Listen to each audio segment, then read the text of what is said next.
Alright, party people. Welcome once again to the Party of One podcast, the RPG podcast built for two. As always, I am your host, Jeff Stormer. This week, Jared Axelrod, host of the Voice of Free Planet X podcast, joins me as we dive into the Tears of a Machine role-playing game, written by Russell Collins. Tears of a Machine is designed to emulate giant robot anime like Robotech, Gundam, and Neon Genesis Evangelion, and I think we capture the tone of those anime pretty well in the episode itself. If you're interested in learning more about either game, either mechanically or narratively, I've published a mini-episode called Party of One Pre-Gaming, where I go into a little more detail. Check that out, and please, let me know what you think. I'm considering doing it more often. Interested in coming on to Party of One as a guest? Send me an email at partyofonepodcast@gmail.com. I am always looking for new, cool people to play cool games with. And with all that out of the way, I'm going to throw it over to me in the past so he can get started with the show. Take it past me. Thanks, future me. This week I am joined by Jared Axelrod. Jared, thank you for coming on Party of One. Oh, no problem. It was super easy for me to come to this one because we're at my house. This is true. We are at your house. So why don't you introduce yourself to the listeners at home? Talk about a little bit about the Voice of Free Planet X. Sure thing. So I do a podcast called The Voice of Free Planet X, as he said. And that's at planetx.libsyn.com. And that is a show. It's like a public radio show for a sci-fi fantasy universe kind of thing. So I interview vampires and aliens and advanced artificial intelligences and ancient monsters and all sorts of stuff. It's really great. I'm just about done the first season. I went back to the start of the first season of the new format, and I'm just about done with it. And it's really great stuff. Oh, right. So where'd you leave off? I just finished, let's see, I started with Oddfellows Local, and then I listened through to, I haven't listened to the last episode of the new season yet. So I listened to that one, then I listened to Huxley before that. Right, yeah. That's a great one. And then the Magic episode, right, the name of which escapes me. And then I went back and I've listened to the first two episodes. So I've gotten a good chunk of the first season done. For it. But I wanted to listen to the whole first season before I listened to House, because I know that you said there was a bunch of callbacks in it. So I wanted to make sure. There is, yeah. So you're good to wait. Wait. So I want to make sure to wait.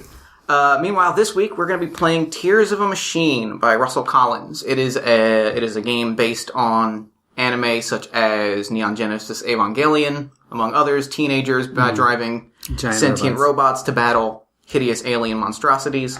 I'll cover a lot of the setting stuff, which is really fascinating in the intro. I'm going to leave that to future me to deal with that, but future you will do a good job. I just have a feeling. Yeah, I think he'll do just fine. I trust him.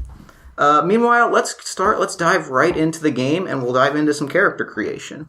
Before we start, though, sure, I do want to say that Russell Collins, who wrote this game, in addition to being a phenomenal game designer, it is a very good game. Also is a great composer. He does the theme of the Voice of Free Planet X. That is true. I have noticed that. So, credit where it is due. Credit where credit is due.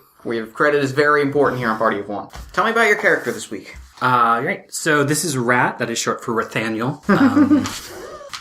He was raised in the desert by two crazy geniuses, essentially, who felt that humanity was rotting away and they needed to be as far away from it and as off the grid as possible. This did not save them from the giant alien attacks, which meant that Rat was then put in an orphanage. Upon a routine intelligence test, they found out that he was super genius. They gave him a brain scan, and it's like, this is the perfect kid to put in a giant robot suit. Of course.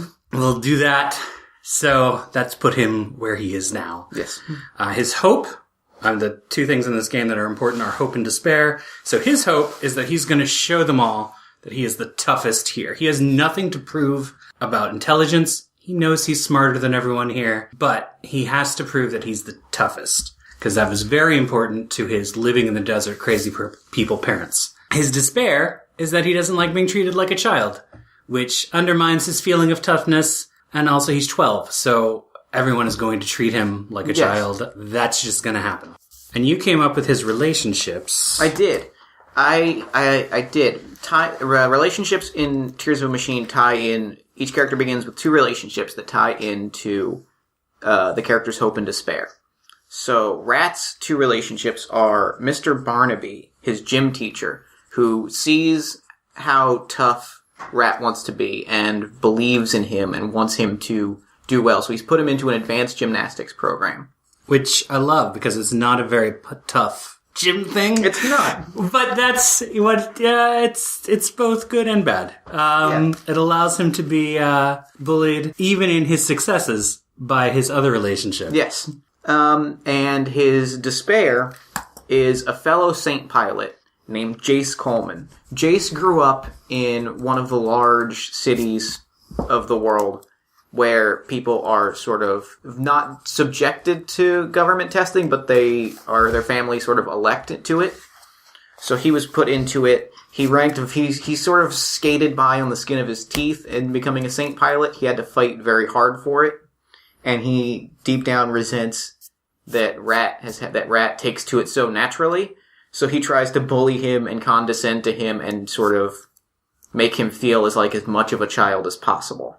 Next part of the character creation is talents. I've given Rat 4 dots in intellect, because we already talked about it, what a smart aleck he is. What a jerk face. What a jerk face. No, he's not a jerk. He's just too smart for his own good, I think. His mouth writes checks that his body cannot yet catch. Perhaps one day they will. Perhaps one day. When he is older. When he proves that he is as tough as he sees himself in his own eyes. Oh, he does not see himself as tough, though. That's why he has to prove it. Prove it. If he saw himself that way, it wouldn't be something he had to prove. That's true. One day he will be as tough as he wants to prove that he is. Yeah. When he combines his skill of gymnastics with the kill of karate and invents Gymkata. Oh! It's going to be great. It's going to be amazing. Or perhaps parkour. Either one. Who knows? Either one. We'll see if there's a giant hobby horse in the battle. There will always be a giant hobby horse. That's what I like to hear. So 3 in intellect, 1 into charm, because he has been raised far away from anyone. Sure. So he's not very charming. He has 3 in coordination. Coordination is interesting, because it's detailed work, which means that's both doing things you would think coordination would do, like firearms and stuff, but it's also for repair and engineering, so he needs a bunch of that. And he's got 2 into tone, which is athletics and fighting, and then 1 in spirit, which, he's deficient in that. So he will not be... As children often are there. Well, they either have none of it or all of it, That's right? True. It's like one or the other. They're either full of spirit or they are... Or it's just mood swings. Yeah. Oh, well, this is great. So since he only has 1 in spirit, he only then has 1 in ego, which is going to make... It's going to make controlling that Saint difficult later. Yep. Especially because Saint, I believe spirit is also how you resist frenzy. Yeah. So that's going to be great. That's going to be fun. It's going to be awesome. I'm looking forward to that. Yeah, spirit is very important for this game, and I've taken very little of it. I have to play the character. I have to You got it. You gotta do it. So he's got 1 in ego and 1 in resolve, I think. Yeah. He can be easily swayed, which is, he's 12, of course. That makes sense. Alright, so his injury is his tone, and that's 2. Not bad. Not bad. You can take a little bit. Yeah. Alright. So... we can go a little bit deeper into his character if we want. No, I think that's just about it. I think the only thing to consider is which weapons you want to choose for your Saint. But other than that, I think we're good. I think you can kind of just look through that as we set the stage and sort of go through the early parts of Rat's day. What are my possibilities for giant robot weapons? Yeah, I forget exactly where they're located in them. That is one of the great things about this book, and I've complimented Russell on this before. His index actually works as an index. As actually things you're looking for. Yeah. As opposed to a bunch of terms that no one ever uses in gameplay. Alright, so he's probably better with firearms, but those aren't fun. Yeah, I feel like if he wants to prove he's tough, he's going to take a close-up weapon. He's gonna, yeah, definitely no shields. No, tough people don't use shields. Shields are just a fancy way to hide. Yeah.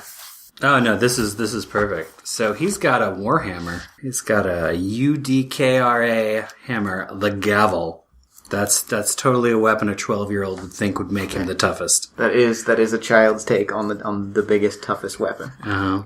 It's even called the gavel, so it's got that association with the court, which a child thinks is the most important thing.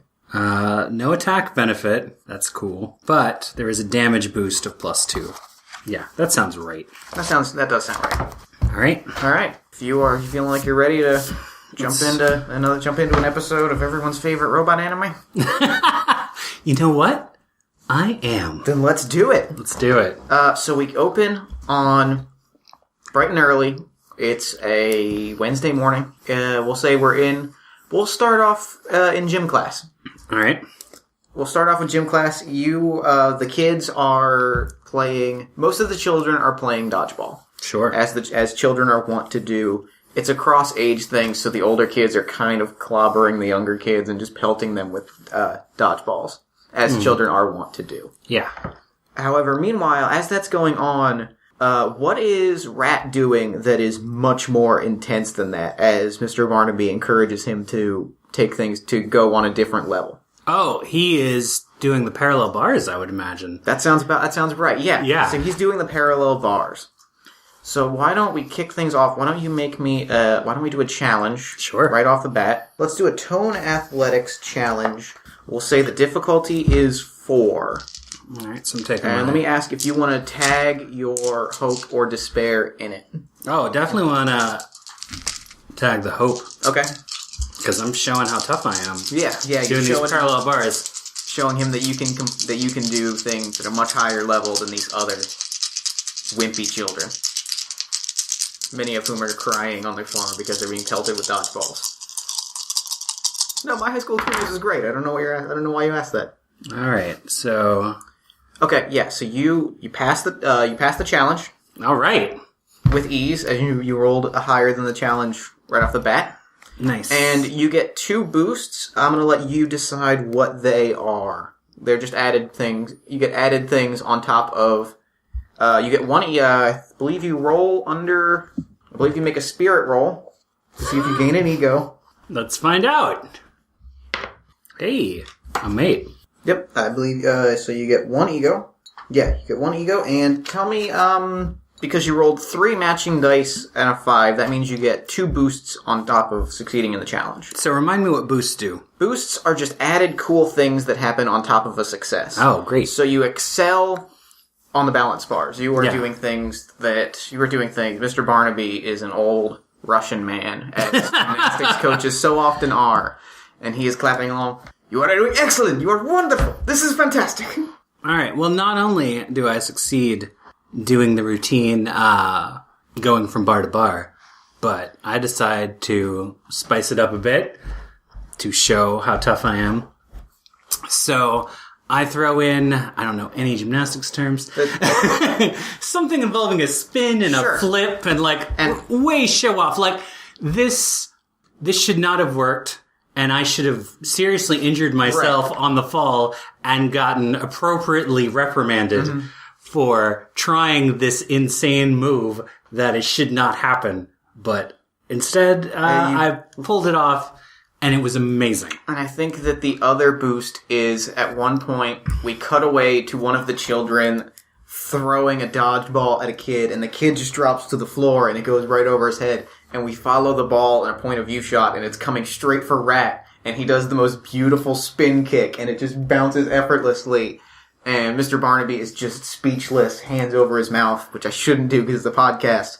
It's just in there like, oh my goodness. Yeah. How is that possible? Yeah, that was amazing. Yeah. So, several of the children see that and start clapping.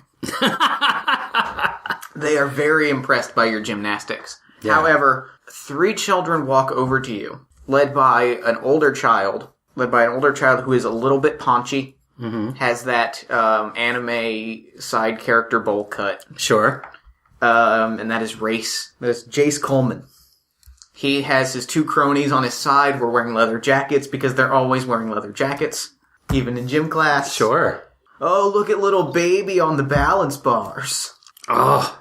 Is he saying I'm not tough enough to do dodgeball? Is that what he's saying? I feel like that's what he's saying. I think that's what he's saying. Oh.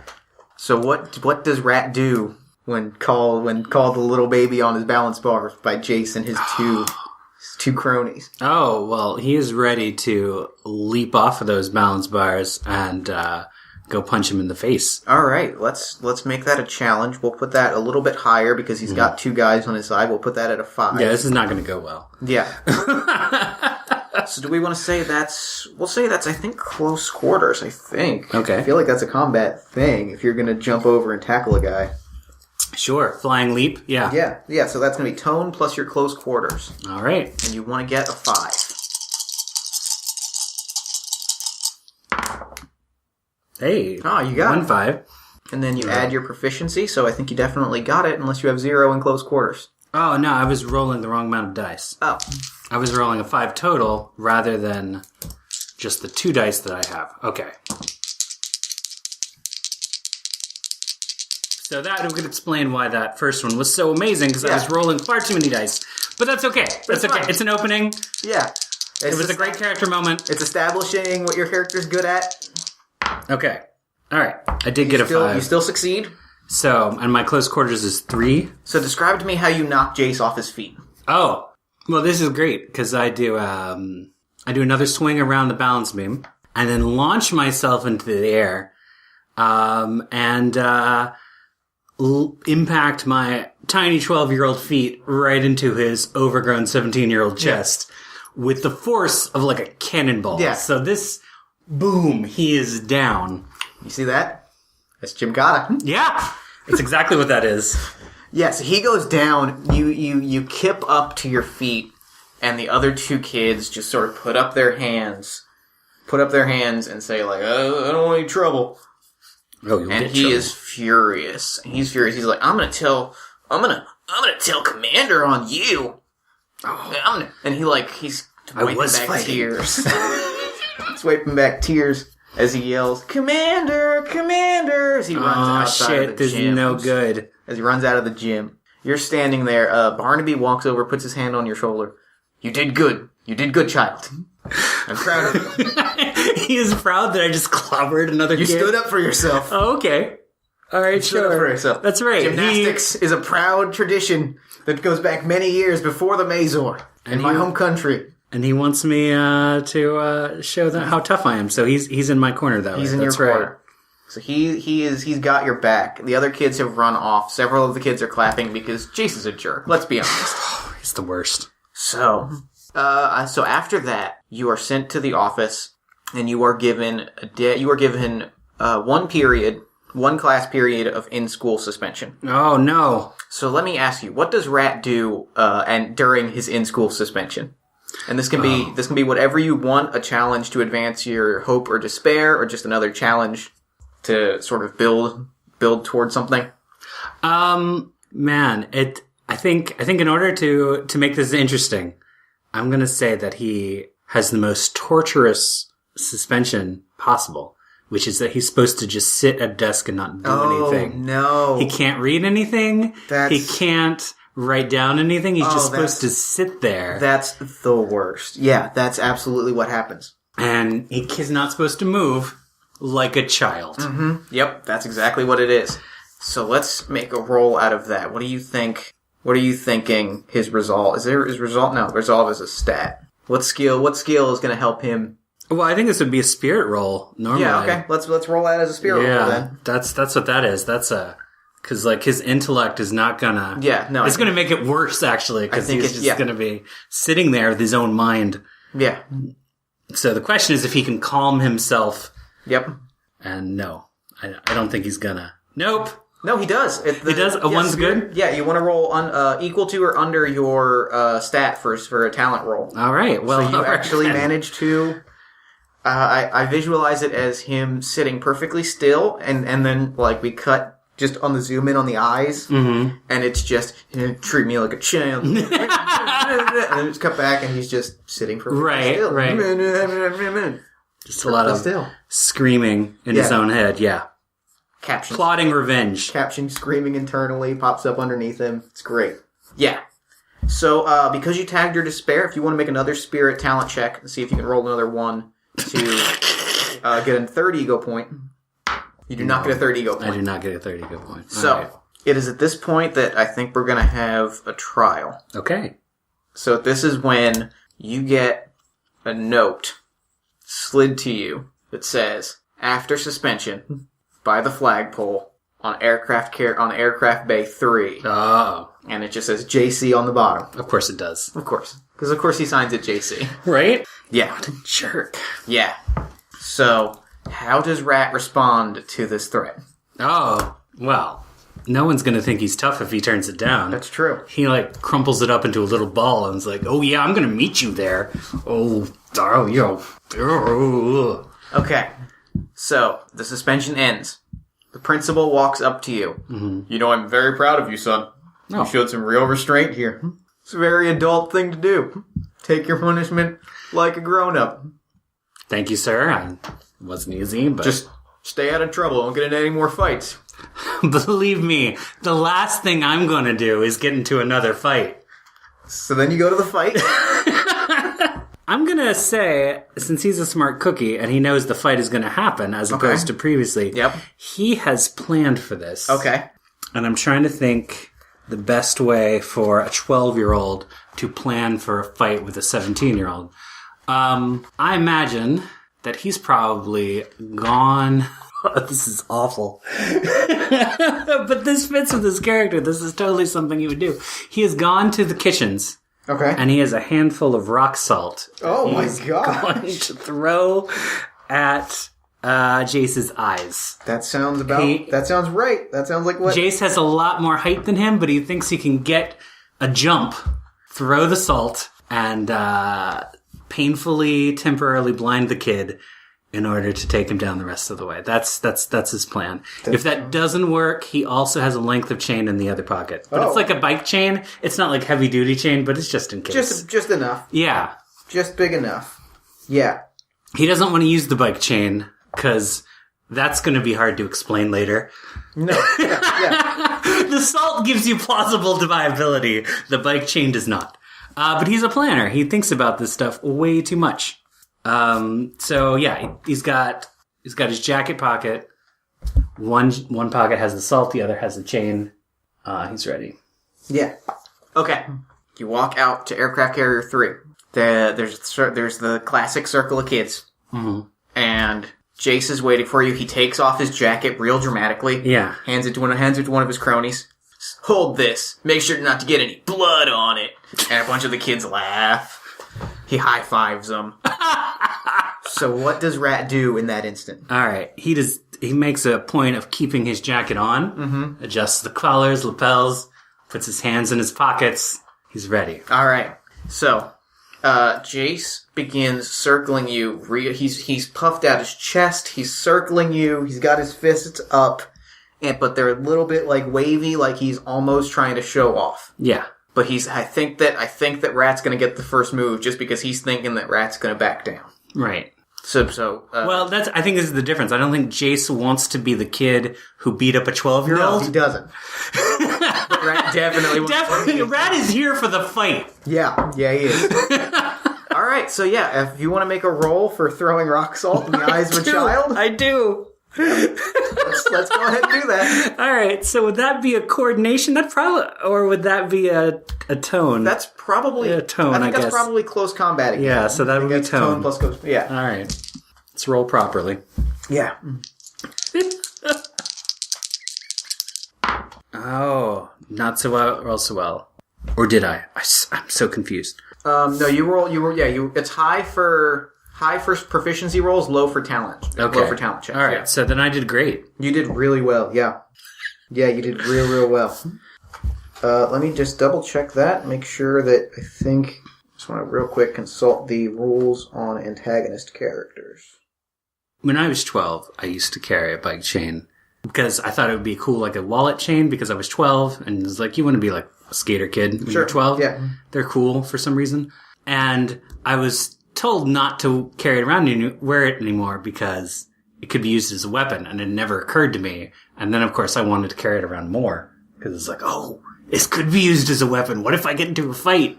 But say 1 dice. But never used it in anger. Only in accessorizing. So what did you end up? What was your your roll ended up being? It was 3 and a 6. So you got a 6. What's your proficiency in close quarters? 3, so that's a 9 total. Yes, so you did hit him right in the eyes, which I just realized is the second time pocket salt has come up as a weapon on Party of One. Really? It's a recurring trope now, and I'm really excited about that. Wow. Well, you know what they say, twice is a coincidence, 3 times is a trend. All right. So be on the lookout. That's on you, future guests. Pocket salt. Pocket salt. What was the game? It was the Esoterrorist. Jack Farrow, mummified detective, keeps his primary weapon was a pocket full of sand Yeah. that he just threw in the eyes of his enemies. And so, yeah, this is a recurring motif. How about that? So yeah, he gets sand, gets salt in his eyes. Mm-hmm. He starts screaming. The cronies like puff up, and the other kids start holding them back because it's a fight, and they want to make sure that they're it's fight fair, despite the fact that you did just throw rock salt. And look up trials real quick because I don't remember if you just won the trial or if there's one more roll. I got another move planned if I do. I have to remember if trials end when they get to 0. Oh, is he already at 0? Yeah. I mean, you did just throw Oh, sure. No, I'm sure that stings. I'm gonna put a little sauce on it if it's over. I think he gets one more. I think you get one more move. All right. So you got that second move. I do. What's it gonna be? Oh, I'm gonna do some Ong Bak style here. Where, using his own knee as a stepping stone, I'm gonna leap up to knee him right in the nose and hopefully break it. Okay. Yeah. Roll for that with your close quarters again. Yeah. Oh, 6 again. Yeah, so that's a 9. Break his nose. He goes down. Jeez. I'm a monster. Down. He's crying. It's uncomfortable.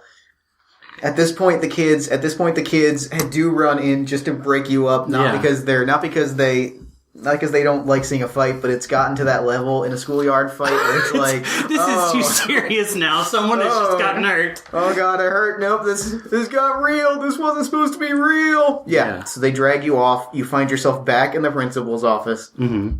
I believe I gave you one instruction before you left detention. Do you remember what that one instruction was? Well, I mean, told me not to get into a fight. What happened right after you left? I got into a fight. You got into a fight.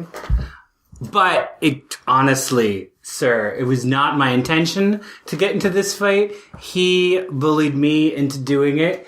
He started it. And what was I supposed to do? He's like twice my size. Yeah. Sympathy card. My eyes are so big. I think we're gonna have to, this is a serious matter. You know, we need our pilots in top condition. Because you never know, and that's exactly when the alarm goes off. It says the words, we need our pilots in top condition, and then the alarm blares. And he's like, see that? Now he's gotta go into combat with a broken nose. And he's on your squad. Yes, so he's going to have your back, and he's not going to be able to breathe right. If you can't breathe, you can't fight. Maybe we shouldn't have him. We're going to have you on detention through gym class for a week. I'm sorry. I know that you look forward to gym class. I know Mr. Barnaby is very proud of you. He's constantly calling you some words in Russian that I don't speak. But yeah, I think I think we have to take away something you care about in the same way that you took away something that Chase cares about. Proper use of his nose. Through extremely gritted teeth, Rat says, that is harsh but fair, sir. Now go get ready for your briefing, and we'll see you back in here bright and early tomorrow morning. So, you are guided down a series of tunnels by a government official. Mm-hmm. You were taken to a large briefing room. Similar, sort of, you can picture the Death Star briefing from A New Hope. Sure, why not? When they're all kind of crowded around that hologram.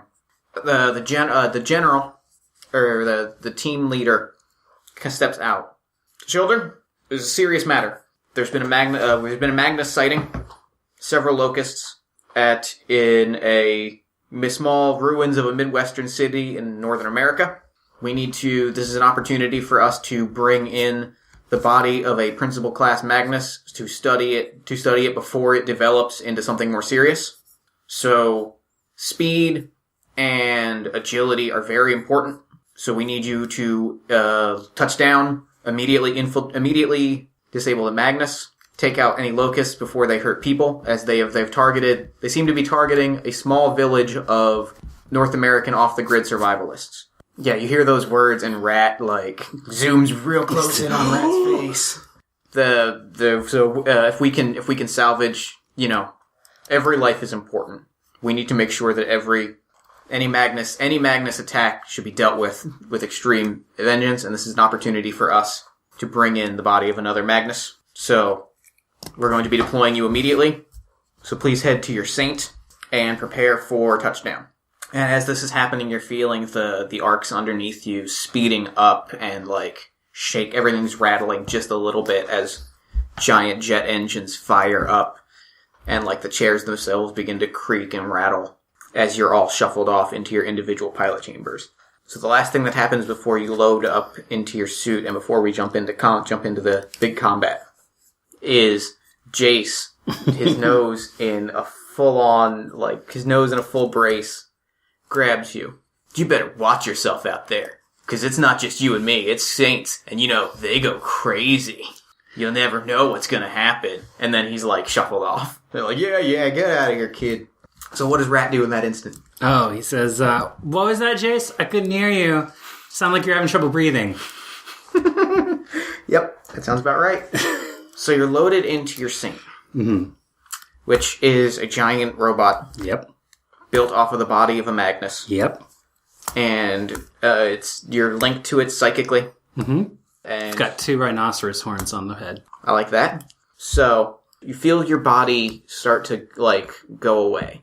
You feel your body entering into the body of the Saint. Mm-hmm. You feel the horns on your head start to form around you, even though that is an extremely foreign feeling, as you do not normally have horns. No. Not normally. Suddenly, you find yourself falling. You look around, and you realize that you've entered into the body of the Saint. You look at your hand, it is the hand of a machine. You look at your legs, they are the legs of a machine. And before you know it, you have landed on the ground in the Terminator, action pose. Yeah. Around you, 3 more Saints land.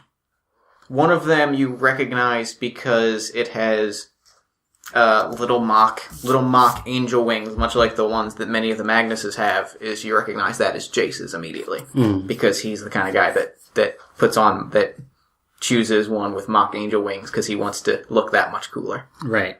You're standing amidst, like I said, the ruins of a former Midwestern mid-sized city. Let's say a Minneapolis type. Mm-hmm. Mainly, there are not many very huge, large buildings still standing. There are some 3 or 4 story buildings, maybe an occasional 4 or 5 story. In general, that's going to be a cover plus 1, so light cover.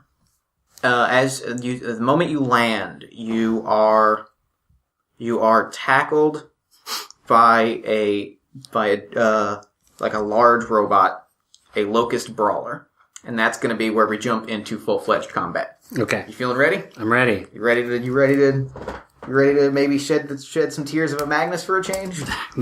Let's find out. Yeah. So, you're in close quarters with a brawler, as it has leapt out of the ground amidst a cloud of smoke and tackled you. So in Tears of a Machine, there are 4 actions you can do at any time. You can attack, you can try to take cover, you can change your distance, or, what was the 4th one? Engage the enemy, I believe is the 4th one. Yeah, engaging the enemy. Engaging the enemy is how you face off against the minor. Okay, never mind. You are tackled by a brawler. So describe to me what you do after you brush it off. How you get it off of you, such that you can initiate combat how you choose. Oh, all right. Well, I roll with the force of the attack, so I'm able to kind of I'm already in a crouching position halfway, so that's good. I then drop back down into a crouching position as much as possible, make my center of balance and my center of gravity as small as possible, so that I can then use the momentum of the assault itself to throw it off. Okay.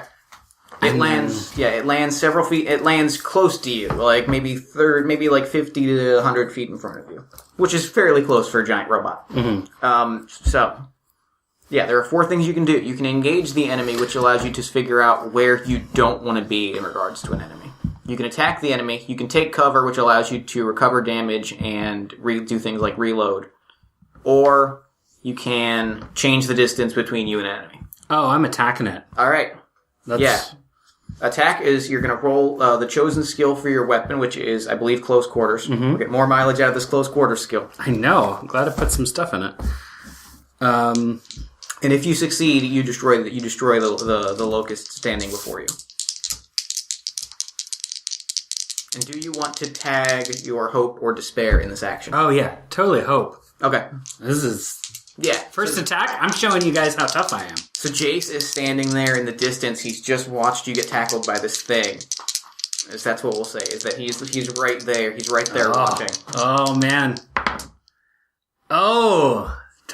So that's a 4. It's a 4? Okay. Take, let's see, 3 points of structure damage to your Saint. How much damage total do I have in my Saint? I believe it's... Let me double check that. 6. You have 6. So it's 6, but now it is 3. Yes. Not good. Yeah, you have 6. Yeah, so you're at 3. So, the thing to point out now is if you opt to take cover, you can, for free, recover 1 point of structure and gain 1 point of id. And you can, as long as your id is equal to or under your ego, you have complete control over the Saint. So do you choose to keep attacking, or do you want to keep attacking, engage, change distance, or... He's gonna have to keep attacking. Okay. Yeah. Okay. Especially with Jace watching. Yeah. Yeah. Like, he can't turn down now. Okay. So go ahead and roll me another attack roll.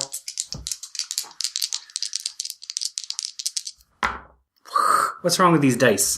That's 4 again. Yeah. So at this point, you are reduced to 0. Your thing is damaged. You suffer setback, which means anything higher than your talent, than the number of dice you're rolling, anything higher than 2, you have to discard.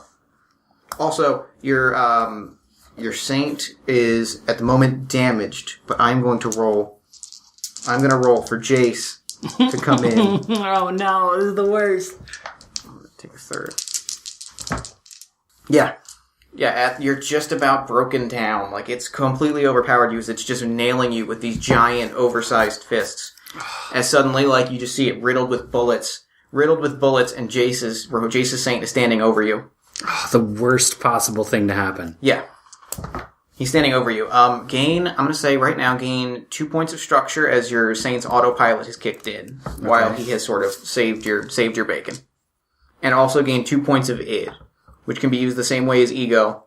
You can spend those to increase the value of your roll and salvage your... you can use it to increase the value of roll, but only in regards to attack or damage. Okay. Yeah, so Jace is now standing over you. I'm also going to ask you to roll a spirit roll. If you roll over it, if you roll anything but a 1, so now you want a 1. Right. You lose a point of ego and you risk going into a frenzy. Oh, jeez. Oh! Guess who's frenzying? I guess you're frenzying. I'm so frenzying. Does this mean I attack Jace? Because it's probably what's going to happen. I believe it means you attack Jace. All right. Which makes so much sense because earlier you guys were having a fight and now you are having... There's thematic cohesion here. Yeah, this is really coming together nicely. You slam him through a building. Yeah. Warhammer right to the chest. Yeah. Just like, I don't need your help! You're screaming and you've just brought out the worst in your Saint, which is going wild. Yeah. Well, Rhino parts. Just confirm exactly what happens. Okay. Yeah. So I'm going to roll an attack. I'm going to ask you to roll an attack on Jace. Yeah. Using your close quarters. You're going for what did I say? You're going for a 7. 7 is his. Oh, well, that I get. Yeah, that you get with ease. So that's an 8. Yeah, you smash him with your hammer. How many points of extra damage is that? 2. Yeah, you send him flying. His thing is also damaged now. His thing's also damaged because you put all, like, and he is forced to fly back up. He's forced to, like, eject and fly back up into the arcs, leaving you as your other two pilot team members are battling locust archers off in the distance. You're currently alone when a locust soldier, which is the standard rank of a locust, spies you. All right. At this moment, I'm going to say you can you're back down to 0 id. Well, you get 1 id now because you've recovered some more damage. So you now get 1 more point of structure healed. All right. And now you're staring down a soldier. I'm going to say you're currently in firearms range. Okay. So you can move up to close quarter. Yeah. Okay. That's what we're doing.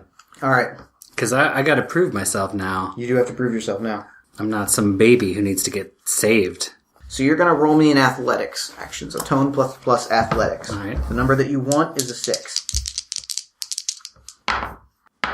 You got it. Yeah. You close in. That's a 9, so I do that with like a flying leap. Looks really cool. Yep, you close in. What's your next action? You close in, and you close in just in time for a laser beam to crash into where you were standing. Yeah. I'm gonna swing that mighty hammer. Okay. So that I can take the thing's head right off. Cool. Roll me that close quarters check.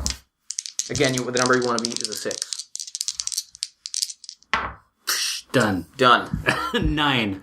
That head is going off. That head, yeah. You knock the head clean off, just in time for one of your co-pilots to like land nearby, see that, and go, "Nice swinging." I came over here because I thought you might need help, but you got it all wrapped up. Yeah. Yeah, I do. You see what happened to Jace? He got hurt. They're not saying what happened though. Yeah, some monster knocked him into a Oh no. Yep. So it seems to be quiet. It seems like you knocked out a few of these locusts. Everything is quiet for a moment. Do you want to open up your mind and allow the thing to recover another point of id? Yeah, sure. So you get another point of structure. I think you're now at 5 structure. Cool. So you're just about healed all the way. When a shadow forms overhead. Uh-oh. Touches down in front of you. It touches down between you and the other pilot, Magnus. Have you seen Magnus before in combat? Me? No. Yeah. Oh, so this is a big moment. Oh, yeah. Standing before you is a creature much like your own saint, except it has enormous broken wings draped around its shoulders like a robe. You hear all around you twisted whispers and cries and screams. You're currently at firearms distance with it, but you're still hearing these whispered horrible voices, like, just kind of in the back of your mind. But the closer you seem to get, the louder they seem to go. Its face is broken and distorted, its eyes glowing in red, immaculately sculpted tears running down the sides of its face. It stands before you. You just hear over your comms the other co-pilot standing there going, oh my god, I've never seen this before. What do we do? And then from the opposite direction, so I'm going to draw this out. There's the Magnus in the middle. Yeah. You on one side. Sure. Co-pilot on the other. All right. Behind you, you hear cries of people as that building that Jace was mysteriously knocked into has begun to collapse. Oh, geez. And some of these survivalists have begun to, are panicking and starting to scramble, and it looks like they may be crushed underneath a building. Oh, man. So what do? Do you face the Magnus head on, or do you try to save the people, much like the people that you were? Yeah. Once. Oh, gotta save the people. That's why we're there. Okay. So you can make me, why don't you make me an observe roll first? All right. So that's an intellect. Yeah. Much larger dice pool. Yes. Almost as much as that miraculous gymnastics you did right in the beginning. All right, got a 5. Great. So that's, absurd. That's 7 total. Great. So you see that there are 2 ways that you can go. You can jump towards the building and try to catch it, which is going to be more difficult, but it's going to look much cooler. Yeah, I'm liking that option. Or you can knock over another building nearby to essentially shove the falling wreckage earlier, which is going to be smarter and use more leverage and knowledge of engineering and be a little bit easier, but it might not let you look as tough. So the question is, do you want to go for your ego, or go for your hope, or do you want to accomplish the objective a little easier? I think he's already proven how tough he is. Yep. By taking off that guy's head. Yep. So I think that is sated right now. Okay. He wants to show that he's not a child and can do this the right way. Oh, I think you want to roll one more spirit roll, because I think there was a hope that we tapped earlier that we didn't roll for your spirit roll. Okay, so it doesn't. Yes, no. You don't get that third point of ego. Okay, so you're going. So this is kind of tied to the despair, I would think, actually, because this is the more adult. Yeah. method. This is No, you're absolutely right. Because not only is he turning away from the fight, but he's trying to achieve this in the most adult way possible. He's trying not to think like a child who wants to be seen. Yeah, I like that a lot. Okay, so roll me an engineering roll, which is going to be intellect or core. Is that intellect or coordination? That's coordination. So roll me coordination plus engineering, and we'll say this is a 3. This is much easier. All right, so that's a 7. You succeed with ease. You push it over, and the people look up at you. And you see a pair of parents amidst the crowd holding a child, and the child just looks up at you and waves just a little bit. And for a brief moment, you feel a kindred spirit. Yeah, the giant robot waves back. That's a beautiful shot. That's going in the opening credits next year. Okay, so as that's happening, your co-pilot is going to attempt to clear some ground because they are holding a rifle. So they're going to attempt to clear some ground between them and this Magnus. Alright. I'm gonna roll one more for coordination, or for tone. Yeah, they do not succeed, and the Magnus you see, and you look back, and you see from behind them a third arm with an energy blade hand come and jam right into the shoulder of the Saint. And you hear the screams of your colleague over the comms. So you're in, we said you're in firearms range. Do you want to close in and go for close combat? Yeah, I don't have any firearms, so yes. Okay, so roll me an athletic. Alright, so that's 6. You make it. You close in. Alright. You close in. These voices are becoming overwhelming. They are becoming maddening. So currently you have setback on your attack action. Okay. Which means anything higher than your talent rating you have to discard. Alright. But you can still add your ego points to it, and you can add your id points to it. Alright. So what is your next action? You're in close combat with this Magnus, and currently it's like facing you, but it's doing things behind it, so it's not paying a super whole lot of attention to you. Well, alright. It's still got its sword in my co-pilot. Yeah. So I want to knock that arm right off. Okay, we'll roll for an attack, and we'll see if it takes that arm off. Alright, so I have to discard this, right? Because that's a 6, and I only have a 2. So that's a 4. What's my difficulty for this? It is 8. 8. Yeah. So it withstands your attack, like it doesn't even seem to budge, and you're like, oh. Yeah, even if I'd have to put in all my ego and id points for that to do anything. Yeah. So the best thing you can do is grab a firearm and clear out, because the voices are just overwhelming you, and these screams that you're hearing are just overwhelming you. All right.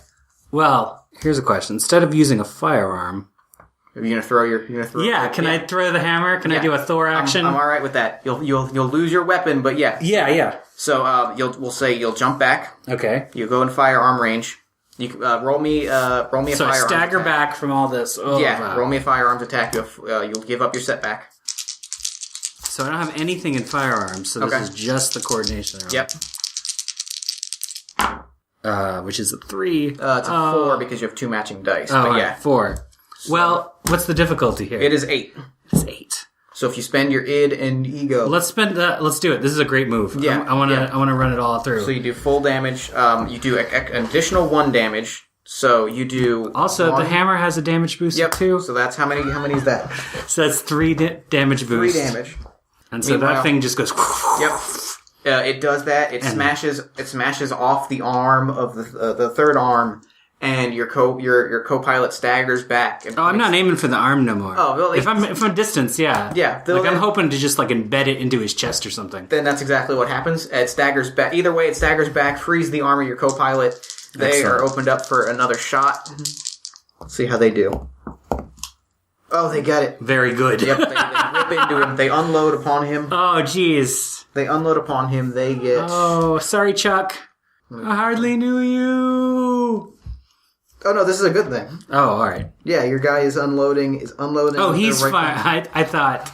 Oh, no, yeah. I thought the villain was unloading into Chuck. No, he's firing... but it's Chuck firing. Yeah, he does a lot. The Magnus goes, it reels back. He reels back. You and your co-pilot are looking. You don't have a weapon, though, so what's your plan now? My plan is to mimic the move I did earlier when I broke JC's nose. Oh, that's good. Yeah, okay. And use his knee as a step. Yep. And then slam my robot knee right into his face. Yep, that's perfect. And if you do this, you can pull your hammer out of its chest and you'll have your hammer again. So roll me a close quarters check. All right. And we'll say you don't have setback yet, but you will on your next action because you're entering it. You're charging at it. Right. Oh, nice. So that's a 9. Yeah, you get him. You knee him, you pull your sword out, it goes tumbling back. What's your next action? You're in close quarters with this thing. The voices, you again are consumed by the voices. Right. Well, I don't want to waste any time. So I got my hammer, a nice swing around, and then pow! All right. Right in the face while it's down. Yeah, so roll. You do have setback, so anything higher than 2. Okay, he's gonna...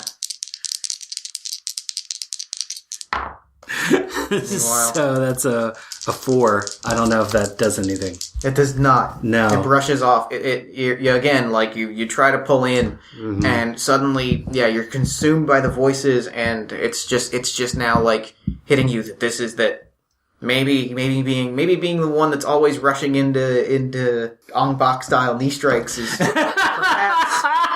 It's so tough, though. It's so tough, but sometimes there's more important things than looking tough. Oh man, I am learning this lesson right now. Meanwhile, your co-pilot opens fire. Your co-pilot does not actually. What's it called? Tries to take cover so it can reload, and it takes another point. Takes another point of structural damage as that laser hand from behind it shoots a laser and crushes it right in the chest, and they go tumbling into a building. Oh, jeez. But they do manage to reload their guns, so they'll be able to fire again after the thing. So what's your next move? All right, using my head here.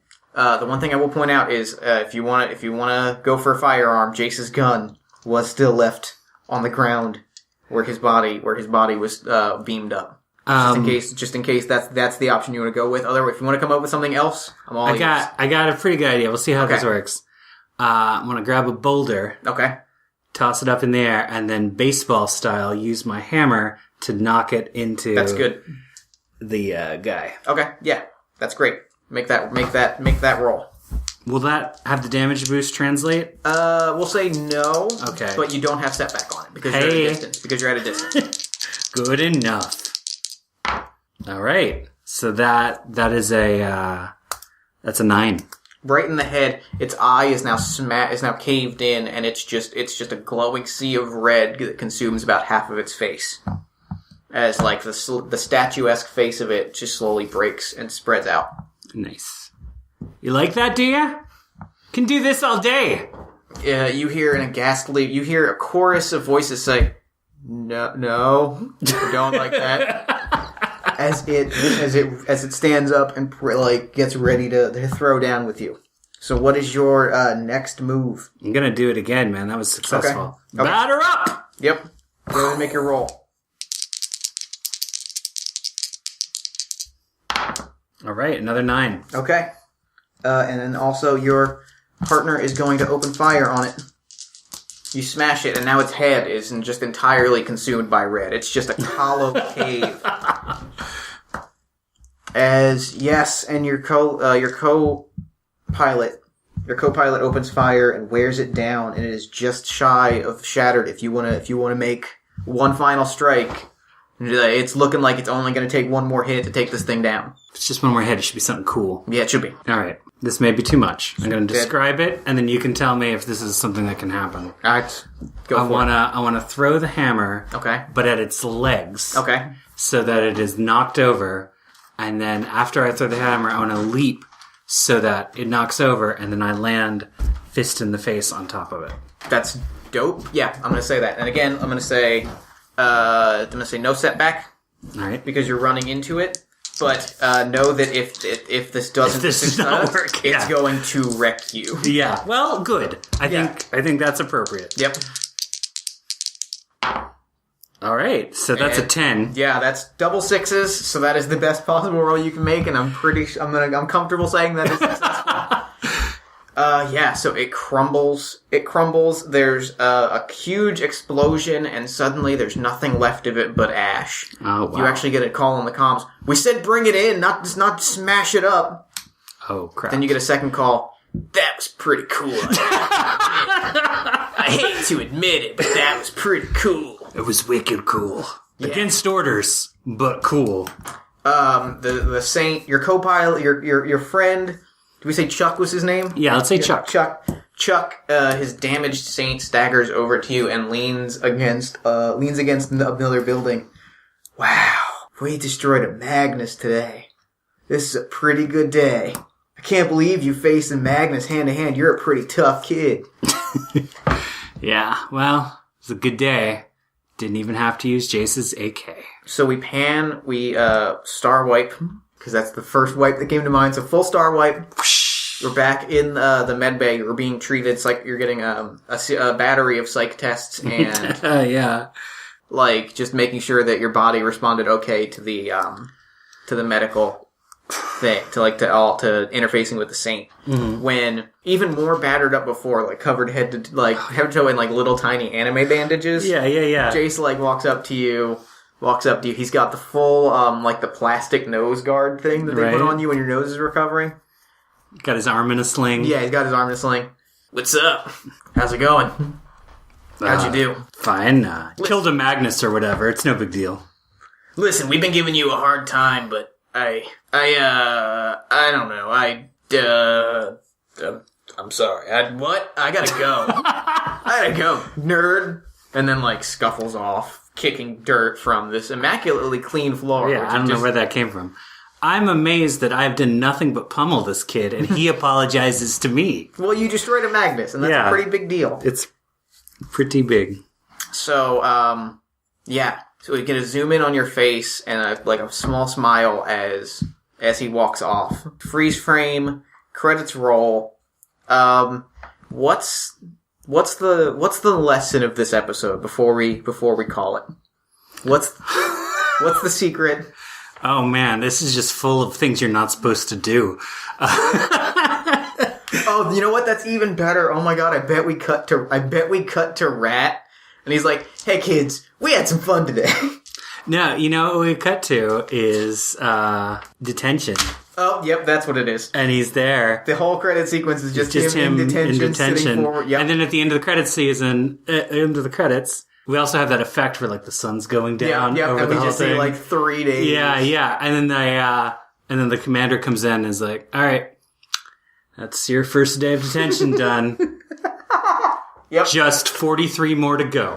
Yep, and then closing on the eyes, and that's game. That's game. Oh, that was so much fun. That was great. That was a lot of fun. I really liked Tears of a Machine. That was a good game. Yeah, it's a great game. Yeah, it really balances the mech parts with the non-mech parts well, and that's tough to do because I feel like Mech Warrior casts such a big shadow of everything's got to be super detailed. Right. That this is more. It's more wet. Yeah, in that way, yeah. And I really like that. I don't play it enough, so I'm really glad that we got an opportunity. Yeah, it was super good. Super good. Definitely pick it up. I'm going to link to it in the show notes. Obviously, it's just great. Jared, thank you so much for coming on Party of One. No problem. Thank you for having me. Anytime. Let me know if you want to come back. Anytime. We'll just say yes. That sounds great. That sounds if you got a hold of Phil. That sounds great. Okay, well, I'm going to throw it over to me in the future so that he can wrap things up. He's good at that. He's very good at it. We've had some experience. Take it, future me. Thanks, past me. And thanks to Jared for believing in me. I think I'm doing okay. You should absolutely check out The Voice of Free Planet X. It's a wonderful sci-fi storytelling podcast, which captures the human side of high-concept ideas like time travel, demons, and sentient artificial intelligence. So head over to planetx.libsyn.com and give it a listen. From there, you can head over to Twitter and follow Jared at PlanetX. Well, then, while you're on Twitter, you can follow Party of One at Party of One Pod. Then, if you're really feeling the love, you can head over to Facebook and like the show's page at facebook.com/partyofonepodcast. Finally, if your heart is just bursting, you can leave us an iTunes review. 5-star iTunes reviews are really helpful in helping new people find the show. Party of One is produced by Jeff Frank and Jeff Stormer, this episode edited by Jeff Stormer. All music for the show comes from the song Infinite Lives by Megaran, featuring the D&D Sluggers. Until next time, party people, thanks for listening, and remember, we will take the best parts of ourselves and make them